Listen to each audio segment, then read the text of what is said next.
Buenos días, señor presidente. Si en la consulta de mañana, día 18, en Escocia triunfa el sí, ¿va su Gobierno a facilitar la integración escocesa en la Unión Europea? Gracias, señor diputado. Señor presidente. Muchas gracias. Está efectivamente muy bien formulada la pregunta porque es una evidencia, así se señalan los tratados de la Unión y han reiterado en numerosas ocasiones el presidente de la Comisión Europea, del Consejo y muchos líderes europeos, que si una parte de un Estado se separa, se convierte en un tercero respecto de la Unión Europea. Y desde entonces no se le aplica nada del acervo comunitario, ni la libre circulación de personas, capitales, mercancías, servicios, ni la moneda, Banco Central Europeo, ni las ayudas agrícolas, etcétera, etcétera. Esa región puede efectivamente solicitar su ingreso en la Unión Europea si actúa de acuerdo con la legalidad y una vez lo pide se abre un proceso que puede durar años. En el caso de España duró 8 años, en el caso de Croacia, el último que entró, pues muchos más. Ese proceso requiere el acuerdo unánime de los 28 Estados que forman la Unión Europea.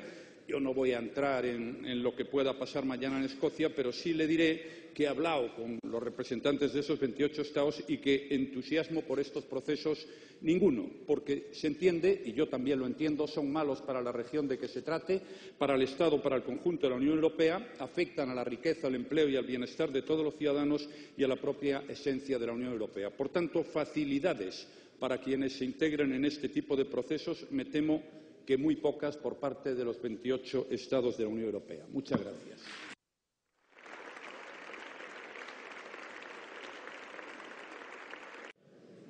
Gracias, señor presidente. Señor Rajoy, quien gobierna España no es ni Zapatero, ni Felipe González, ni Aznar, ni tan siquiera Mateo Sagasta. Aunque le parezca mentira, es usted. Lleva 1002 días al frente del Gobierno y yo le pido que se ciña a su gestión para decirnos exactamente cuáles son las consecuencias de su reforma fiscal sobre la desigualdad entre los españoles.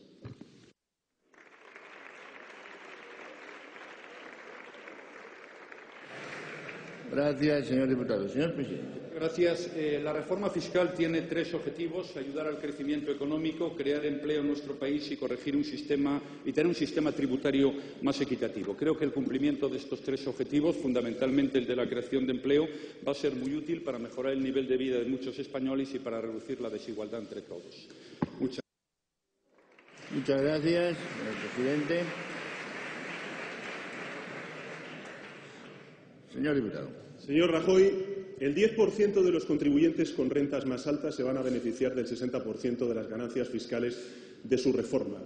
Y de todos ellos, señorías, el 0,02% de esos contribuyentes, es decir, 4.618 ciudadanos que ganan más de 600.000 euros, van a verse beneficiados de largo mucho más que el 40% de los contribuyentes con menor renta, es decir, 8 millones de españoles.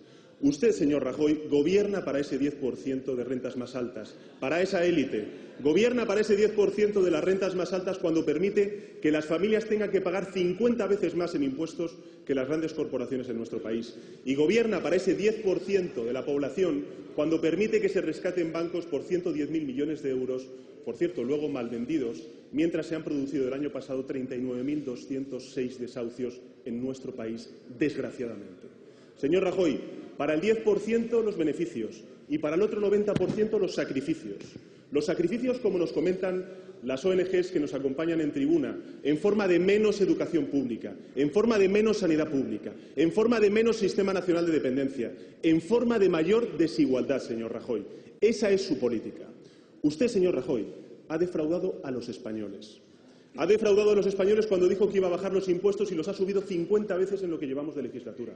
Y ha defraudado a los españoles cuando dijo que iba a luchar contra el fraude fiscal y lo que ha hecho ha sido aprobar una inmoral amnistía fiscal a la cual se ha acogido algún viejo amigo suyo que está en prisión hoy en día. Señor Rajoy, ¿se acuerda de él?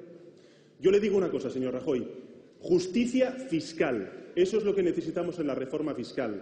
Y por eso le pido que quite la mano del cuello de la clase media y la clase trabajadora, porque usted aprieta muy fuerte y tiene que dejarla respirar para que España pueda avanzar. Gracias, presidente.